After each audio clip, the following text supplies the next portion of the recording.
This is Neha and welcome to my YouTube channel इतिहास की NCERT. आज हम लोग एक नए टॉपिक के साथ मुगल साम्राज्य इसके बारे में आज हम लोग पढ़ेंगे।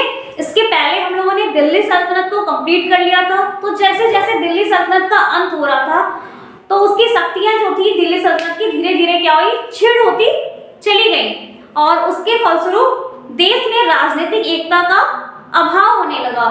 राजनीतिक एकता क्या हुई, छिन्न भिन्न होने लगी और फिर क्या हुआ, बहुत सारे राज्यों का धीरे धीरे करके उदय होने लगा। लेकिन उनमें से कोई भी ऐसा राज्य नहीं था जो पूरे देश को एक सूत्र में बांध सके या फिर उनका नेतृत्व कर सके।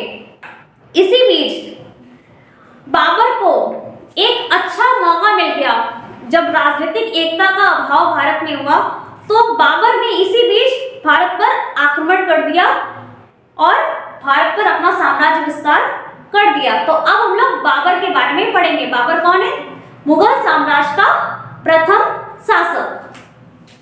तो मुगल साम्राज्य का प्रथम शासक कौन है? बाबर। और इनका समय काल है 1526 ईस्वी से 1530 ईस्वी।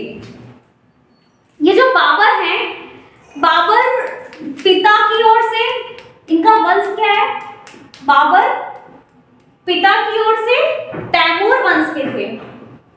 बाबर पिता की ओर से तैमूर वंश के थे और माता की ओर से मंगोल वंश से थे।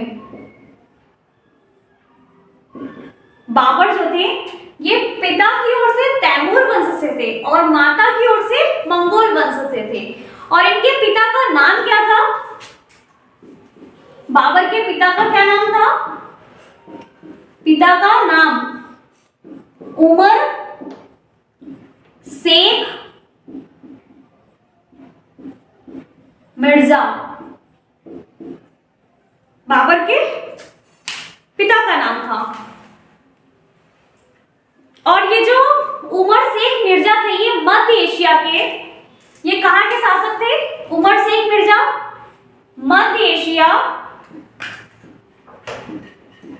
एशिया वर्तमान का क्या होगा? उज्बेकिस्तान। वर्तमान का उज्बेकिस्तान देश, वर्तमान का उज्बेकिस्तान देश का एक छोटी सी रियासत। कहां के थे? मध्य एशिया के। वर्तमान का जो उज्बेकिस्तान देश है वहां का एक छोटी सी रियासत है जिसका नाम है फरगना। ये फरगना के शासक थे। कौन? उमर शेख मिर्जा। और ये कौन है? बाबर के पिता। अर्थात बाबर के पिता जो थे मध्य एशिया जो वर्तमान का देश कौन सा? उज्बेकिस्तान देश के छोटी सी रियासत फरगना के शासक थे। कौन? उमर शेख मिर्जा। और यहाँ पर ये शासन कर रहे थे। और ये जो फरगना देश है इसके बारे में कहा जाता है कि ये एक उपजाऊ प्रदेश था। यहाँ पर बहुत हरे भरे चारागाह थे, उत्तम वातावरण, जलवायु, फलों के बागान यहाँ की एक मुख्य विशेषता ऐसी मानी जाती है। और जब इनके पिता की मृत्यु हो जाती है अर्थात उमर शेख मिर्जा की सब मृत्यु हो जाती है तो इसके बाद इनकी मृत्यु के बाद बाबर जो है फरगना का शासक बन जाता है। इनकी मृत्यु के बाद बाबर फरगना का शासक बन जाता है। अर्थात पिता की मृत्यु के बाद, पिता की मृत्यु के बाद शासक कौन बनता है? बाबर। कहां का शासक बनता है? फरगना का शासक बन जाता है क्योंकि इसके पहले इनके पिता फरगना के शासक थे। अब बाबर फरगना का शासक बन जाता है। जब बाबर फरगना का शासक बना तो बाबर की उम्र मात्र 11 वर्ष की थी। मात्र 11 वर्ष।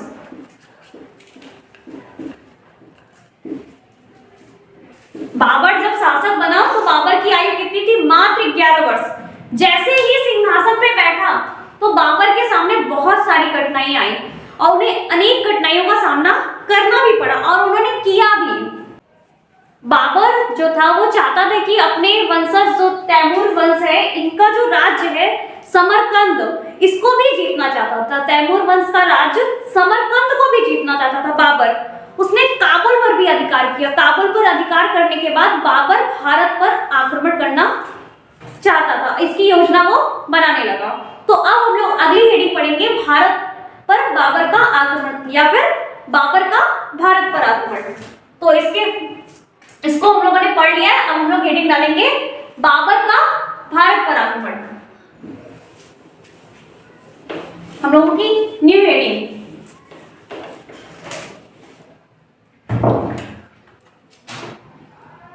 बाबर का भारत पर आक्रमण। तो बाबर ने भारत पर आक्रमण किया क्यों?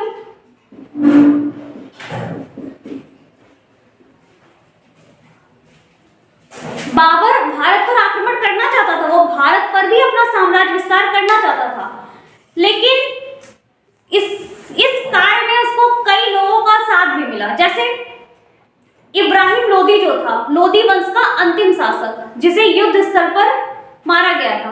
तो इब्राहिम लोदी के जो विरोधी थे वे चाहते थे कि बाबर इनकी साम्राज्य विस्तार में सहायता करे, और ये इब्राहिम लोदी के जो विरोधी थे बाबर की सहायता से स्वतंत्र साम्राज्य स्थापित करना चाहते थे कि ये बाबर हमारी सहायता करे साम्राज्य विस्तार करने में।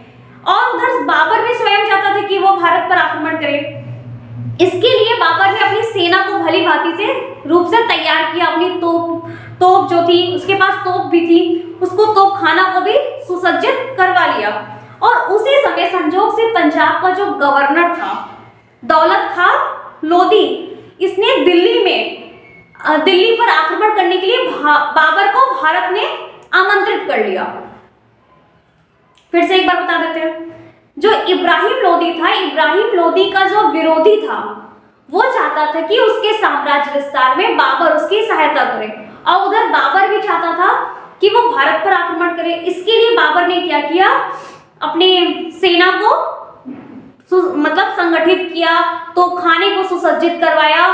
और उधर संजोग से क्या हुआ कि जो पंजाब का गवर्नर था दौलत खां लोदी, उसने भी बाबर को दिल्ली पर आक्रमण करने के लिए बाबर को भारत में इनवाइट कर लिया कि आप आइए दिल्ली पर आक्रमण करिए। तो बाबर को अच्छा मौका मिल गया भारत पे आने का। और इसके साथ ही शुरू होती है पानीपत की लड़ाई, तो जिसे हम लोग बोलते हैं पानीपत का प्रथम युद्ध। तो अब हम लोग फर्स्ट वॉर पढ़ेंगे पानीपत का। इसको हम लोगों ने पढ़ा था जब लोदी वंश पढ़ रहे थे, तो उसमें लास्ट में पढ़ा था। तो हम लोग हेडिंग डालेंगे पानीपत का प्रथम युद्ध। पानीपत का प्रथम युद्ध ये कब हुआ था? 1526 ईस्वी में। और किन दो शासकों के मध्य हुआ था ये भी हम लोगों ने पढ़ा था, बाबर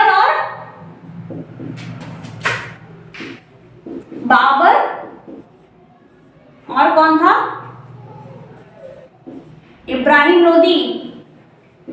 ये कौन था? लोदी वंश का अंतिम शासक, और युद्ध स्थल पर मरने वाला भी अंतिम शासक था, क्योंकि इसे युद्ध स्थल में ही मर गया था। और दिल्ली सल्तनत का लोदी वंश का अंतिम शासक, लोदी वंश क्या था? दिल्ली सल्तनत का अंतिम वंश, और दिल्ली सल्तनत का अंतिम वंश था, और ये लोदी वंश का अंतिम शासक था। इसी के मरने के बाद दिल्ली सल्तनत का अंत हो जाता है। तो इसमें क्या होता है कि 1526 में ये जो पानीपत का मैदान होता है, इसमें बाबर का सामना किसके साथ होता है? इब्राहिम लोदी के साथ। बाबर के पास तोपें थी जो भारत में किसी भी शासकों के पास नहीं थी। उसके पास कुशल घुड़सवार भी थे। उसकी सेना जो थी वो छोटी थी, मगर वो बहुत अच्छी तरह से प्रशिक्षित सेना थी। बाबर एवं उसकी जो सेना को अनेक युद्धों का अनुभव भी था। बाबर ने बहुत सारी लड़ाई की थी, क्योंकि जब वो 11 वर्ष में शासक बनेगा तो अब तक उसने कई लड़ाइयां लड़ चुकी थी, और उसे अच्छा एक्सपीरियंस था, अनुभव था, और उसने बड़ी कुशलता से अपनी सेना का संचालन किया, और इसी से बाबर की विजय होती है। अर्थात बाबर इस युद्ध में, पानीपत के युद्ध में जीत जाता और इब्राहिम लोदी मर जाता है। और इसी के साथ भारत में लोधी वंश का आदय हो जाता है। लोधी वंश का क्या हो जाता है? लोधी वंश समाप्त हो जाता है और इसी के साथ दिल्ली सल्तनत का अंत हो जाता है और मुगल साम्राज्य का उदय होता है।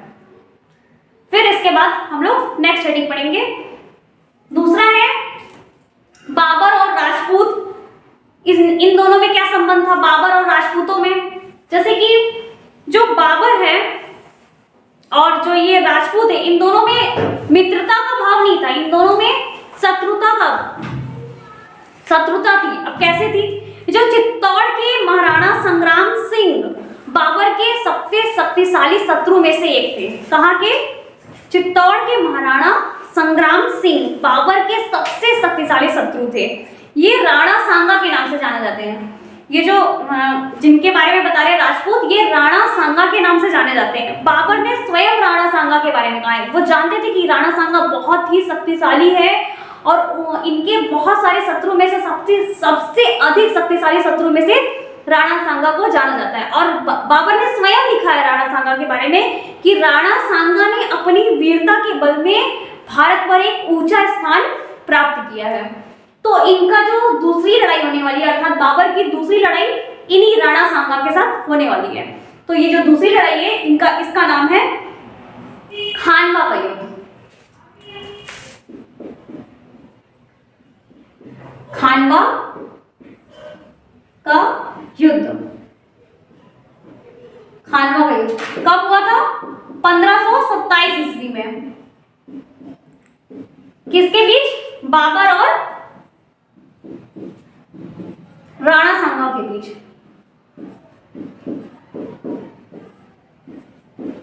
बाबर भली भांति रूप से जानता था कि ये राणा सांगा जो है बहुत शक्तिशाली है, लेकिन फिर भी बाबर ने इनसे युद्ध किया और विजय भी हासिल की।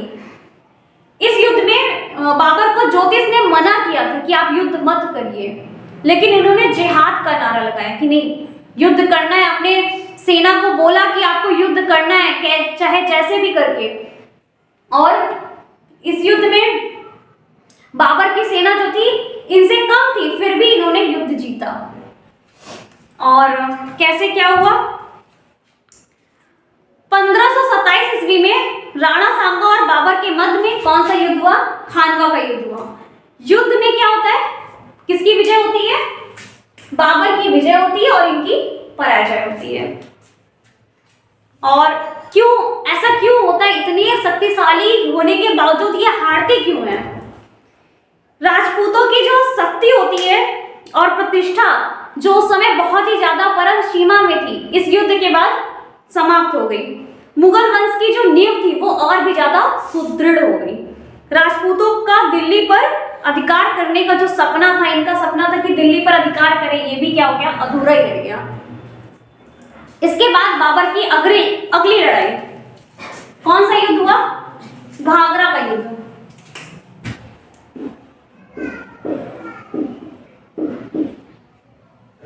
चंदेरी का युद्ध 1528 ईस्वी में बाबर और कौन से शासक है? मेदिनी राय।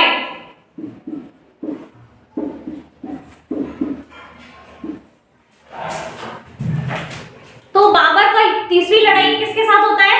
मेदिनी राय के साथ। इस युद्ध में भी बाबर की विजय होती है और मेदिनी राय की पराजय हो जाती है। तो ये युद्ध भी बाबर जीत जाते हैं। इसके बाद चौथी लड़ाई होती है इनकी और उस लड़ाई का नाम है घाघरा का युद्ध। घाघरा का युद्ध। और ये कब होता है? 1529 ईस्वी में। और ये युद्ध किन दोनों के मध्य होता है? यही बाबर और अफगान सरदारों के मध्य। अफगान सरदारों के मध्य। और इस युद्ध में भी परिणाम उसी तरह से आता है जैसे कि बाबर जीत जाते हैं और ये हार जाते हैं। तो इस तरह से हम लोग देख सकते हैं कि बाबर 1526, 1527, 1528, 1529 में लगातार इन्होंने युद्ध किया और चारों युद्ध में बाबर की विजय हुई है। तो इस तरह से हम लोग देख सकते हैं कि बाबर एक महानतम शासक में से एक है।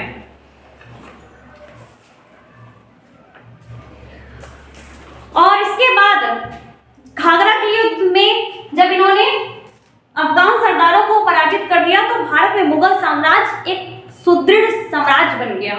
इसके बाद हम लोग पढ़ेंगे बाबर का चरित्र कैसा था। बाबर का जो चरित्र था वो किस तरह था। बाबर जो था वो कलम और तलवार दोनों का सिपाही माना जाता है। ऐसा क्यों? क्योंकि तलवार चलाने में तो फेमस थे, लेकिन कलम चलाने में भी फेमस थे। क्यों? सैनिक कार्यों के साथ साथ इन्हें साहित्य का भी बहुत अधिक रुचि था। ये स्वयं ही बहुत अच्छे बड़े साहित्यकार थे। इन्हें साहित्यों का बहुत अच्छा नॉलेज था। बाबर स्वयं ही एक उच्च कोटि का साहित्यकार माना जाता है। बाबर ने स्वयं अपनी आत्मकथा मतलब अपने हाथों, अपने द्वारा लिखी गई आत्मकथा, उसे आत्मकथा कहते हैं, जिसे लोग अपने हाथों से लिखते हैं। तो बाबर ने स्वयं अपनी आत्मकथा लिखी थी, उस आत्मकथा का नाम था, और वो तुर्की भाषा में लिखा था। उस आत्मकथा का क्या नाम है? तुजुक-ए-बाबरी।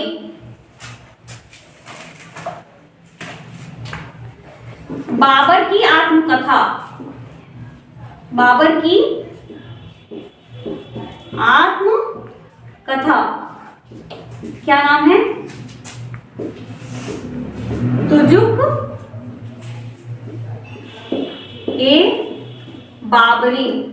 किस भाषा में थी?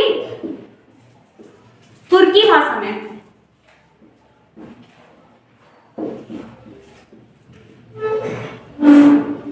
तुर्की भाषा में थी ये आत्मकथा बाबर की। किस भाषा में? तुर्की भाषा में। और इसका अनुवाद भी किया गया था। इसका अनुवाद किसने किया था? अब्दुल रहीम खान खाना ने किया था। और किस नाम से? बाबरनामा नाम से।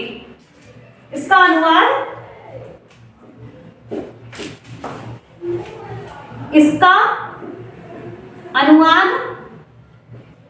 किसने किया था? अब्दुल रहीम खान खाना ने।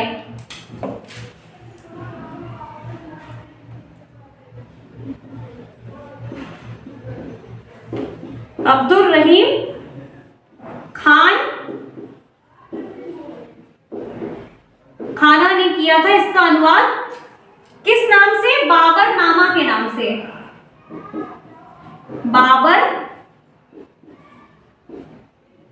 बाबरनामा के नाम से अब्दुल रहीम खान खाना ने किया था। बाबर को बगीचे का भी बहुत अधिक शौक था। उसने आगरा और लाहौर के आसपास बहुत सारे बगीचे भी लगवाए थे। फिर 26 दिसंबर 1530 को बाबर की मृत्यु हो जाती है। और इसके साथ ही बाबर यहीं तक। और इसके बाद हम लोग कल नए शासक के बारे में पढ़ेंगे जिनका नाम है हुमायूं। हुमायूं कौन थे? यही बाबर के ही पुत्र हैं। तो इसके बारे में कल हम लोग पढ़ेंगे। आज का हमारा क्लास यहीं तक। So thank you for watching my this video. Please like, subscribe and share.